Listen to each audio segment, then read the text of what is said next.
लेकिन आप 2 साल जो कोरोना का काल था उसमें एक बेड भी नहीं मिला, लोग तड़पते रहे, मौतें होते रही। उसके बाद भी नहीं चेती है सरकार। उसके बाद भी स्वास्थ्य मंत्रालय कोशिश तो कर रहे हैं, सदन में भी बोलते हैं कि मैं कर रहा हूं, लेकिन जब जाइएगा वस्तु स्थिति जब जाके देखिएगा हॉस्पिटल में तो लोग को बेड नहीं मिल रहा है, डॉक्टर्स देख नहीं पा रहे हैं। मतलब क्या कहते हैं उसको, पैसेज में जमीन पर लेटा हुआ है पेशेंट। बिहार में 16 सालों से बिहार की सत्ता पर नीतीश कुमार काबिज है। लगातार नीतीश कुमार के तरफ से यह दावा वादा किया जाता है, स्वास्थ्य और शिक्षा के क्षेत्र में बेहतरीन काम किया जा रहा है। कोरोना महाकाल में जिस प्रकार से स्वास्थ्य व्यवस्था की पोल खुली थी और लगातार बिहार की किरकिरी भी हुई थी, इस पूरे घटना के क्रम के बाद लगातार ये दावा किया जा रहा था कि स्वास्थ्य व्यवस्था पर ध्यान दिया जाएगा।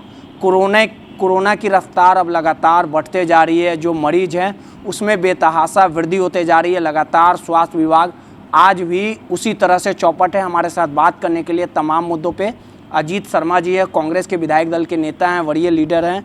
लगातार स्वास्थ्य मंत्री मंगल पांडे की तरफ से भी दावा किया जाता है कि सरकारी अस्पताल में बेहतरीन व्यवस्था है, लेकिन जिस प्रकार से जो गरीब तबके के जो लोग हैं जिनको मूलभूत सुविधाएं मिलनी चाहिए थी वो आज भी वंचित है। सर, 16 सालों से बिहार की सत्ता पर नीतीश कुमार काबिज है, 2015 में आप भी लोग साथ रहे, लेकिन क्या लगता है स्थितियाँ सुधरी? आज भी स्वास्थ्य व्यवस्था जो सरकारी अस्पताल है जहाँ लोग इलाज कराने आते हैं, आज भी वहाँ पे लोगों को दवाई या बेड तक नहीं है, क्या कहेंगे?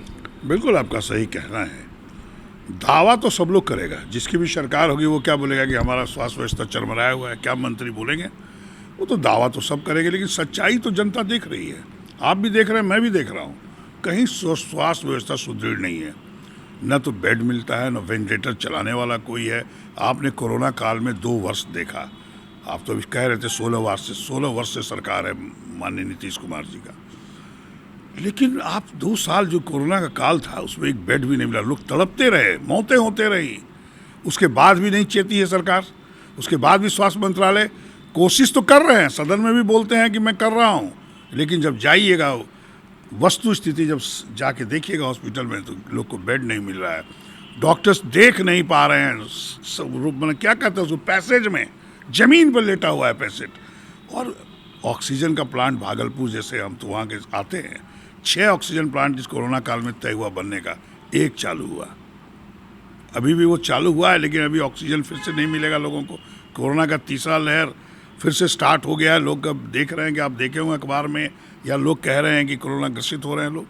तो स्वास्थ्य व्यवस्था पूरी चरमराई हुई है, और हम क्या बोलें, जनता के साथ कहेंगे मजाक है ये, क्योंकि स्वास्थ्य ठीक नहीं रहेगा तो जनता का काम क्या करेगी। इसलिए हम आदरणीय आपके माध्यम से, मंगल पांडे जी हमारे बहुत आदरणीय मंत्री हैं, उनको चाहिए कि अपने से जाके देखें। आप पीएमसीएच का हालत पटने में पहले देख लें जाके, क्या हालत है। क्या सुपरिटेंडेंट वहाँ पर सुनते हैं लोगों का? कुछ नहीं सुनते हैं, सब राजनीति करते हैं, खाली आपको दिखाएंगे काम हो रहा है, लेकिन वस्तु स्थिति है किसी का सही ढंग से इलाज नहीं हो रहा है और मौतें हो रही है। लेकिन सबसे बड़ी विडंबना है सर, गरीब तबके के लोग वहाँ इलाज कराने आते हैं। मंगल पांडे की तरफ से दावा किया जाता है कि सब कुछ ठीक किया जाएगा, 2 टर्म कोरोना का भी आया, आखिर इनसे तो सबक ले लेते हैं। आखिर क्यों मतलब हर एक चीज़ में दावा कर लिया जाता है? मैं तो शुरू में कहा कि दावा तो करेंगे ही, मंत्री हैं तो क्या कहेंगे कि मैं नहीं कर पा रहा हूँ। लेकिन वस्तु स्थिति यह है कि स्थिति बहुत ही स्वास्थ्य का हर हॉस्पिटल में, चाहे वो मेडिकल कॉलेज हॉस्पिटल हो, बहुत ही दयनीय है। कोई सही ढंग से सिस्टम नहीं है वहाँ पे, बेड मिले कैसे हो, वेंटिलेटर में जो पेशेंट है उसको कैसे ले जाए, कोई सिस्टम नहीं है। हमको तो लगता है कि सबको पहले ट्रेनिंग की देने की ज़रूरत है। आखिर जो पेशेंट, डॉक्टर को तो लोग भगवान मानता है ना, कोई भी, कि डॉक्टर क्या पहुँच गए मतलब हम बच गए। हॉस्पिटल की हालत आपकी क्या है सरकारी का, वहाँ जाता है कोई इलाज नहीं है, बेड नहीं मिल रहा है, दवाई नहीं है उपलब्ध, सारी चीज़। तो इसका मतलब ये हुआ कि आपकी व्यवस्था पूरी चरमराई हुई है। माननीय मंत्री जी को इस पर देखना होगा, और नहीं देखेंगे, जनता सब देख रही है। जनता इस बार कोरोना काल जो तीसरी लहर है, अगर इसमें मौतें हुई तो सरकार को छोड़ने वाला भी जनता नहीं है। एक चीज़ और है सर, सबसे बड़ी चीज़ है, जिस प्रकार से मुजफ्फरपुर में जो घटना हुई, इसके लिए स्वास्थ्य व्यवस्था जिम्मेवार है। गरीब लोग क्योंकि आंखें चली गई, इसको लेके नीतीश कुमार गए भी नहीं। जिस प्रकार से अभी भी स्थितियां जो है काफ़ी बिगड़ गई, जो लोग रोशनी प्राप्त करने गए थे, आखिर इसके लिए कार्रवाई क्यों नहीं की गई अभी? 68 लोगों की आँख का ऑपरेशन हुआ, और वहाँ जो इन्फेक्टेड रूम था उसके चलते सबके आँख की रोशनी चली गई। यह जिम्मेवार कौन? जिम्मेदार सरकार है, स्वास्थ्य मंत्रालय है।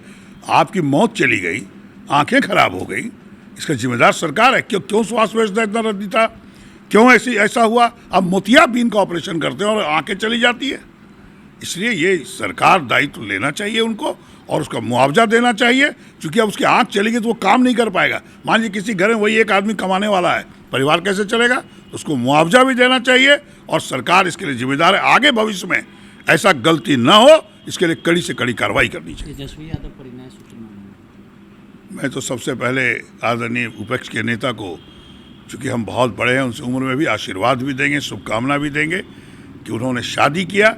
ये पहले ही करना चाहिए था। उम्र होने पर तो शादी सब लोग करता है। एक नया सोच के साथ आएंगे दोनों मिल के, हम चाहेंगे कि बिहार का विकास हो। और शादी करना मतलब ये मेरा आशीर्वाद, पूरी शुभकामना और पूरी जनता की तरफ से उनको शुभकामना देते हैं। साथ है ना आप लोग? नहीं, साथ की बात ही नहीं है। हम लोग विपक्ष साथ है। आप लोग बार बार ये कहते हैं कि गठबंधन है, कि गठबंधन, जो महागठबंधन तय होता है वो हमारे आदरणीय सोनिया गांधी, राहुल गांधी तय करते हैं। निश्चित तौर पर आप सवाल इसलिए करते हैं कि पिछले उपचुनाव में उन्होंने दोनों सीट की घोषणा कर दी, जबकि एक सीट 70 सीट में कांग्रेस का कुशलतान था। निश्चित तौर पर उनको बात करनी चाहिए था, लेकिन नहीं की। वो तो बात खत्म हो गई। हम लोग दोनों सीट हार गए। खटास तो किसी से नहीं है, सत्ता पक्ष के लोगों से भी नहीं है, विपक्ष में सब लोग नेताओं से नहीं है। खटास नहीं होता है, एक सिद्धांत होता है, एक पॉलिसी होती है। कांग्रेस पार्टी अपनी विचारधारा, अपने सिद्धांत पे चलती है और पूरे देश में जो भारतवर्ष जब से आज़ाद हुआ है तब से विकास करने का काम कांग्रेस ने किया है। और आदरणीय नरेंद्र मोदी जी क्या क्या किया, नोटबंदी से लेके, जीएसटी से लेके, 15-15 लाख रुपए देने से लेके, 2 करोड़ युवकों को प्रत्येक वर्ष रोजगार देने से लेके, इस बार जो 2020 में चुनाव घोषणा में 19 लाख लोगों को प्रत्येक वर्ष रोजगार देने का, कहीं कोई काम हुआ क्या?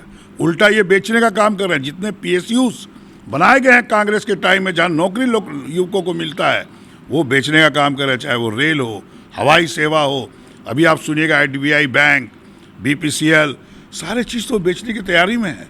तो आखिर नौकरी कहाँ मिलेगा? इसलिए आप यह मत कहिए खटास। हम लोग जनता के हित में, बिहार के हित में, देश के हित में कांग्रेस आवाज़ उठाई है और सभी जनता के साथ है। देखिए, सीधे तौर पे ये अजीत शर्मा जी थे जिन्होंने कहा कि नीतीश सरकार हर एक मोर्चे पे फेल है और लगातार स्वास्थ्य व्यवस्था नीतीश सरकार में चरमराती जा रही है। रोहित, NBC 24 पटना।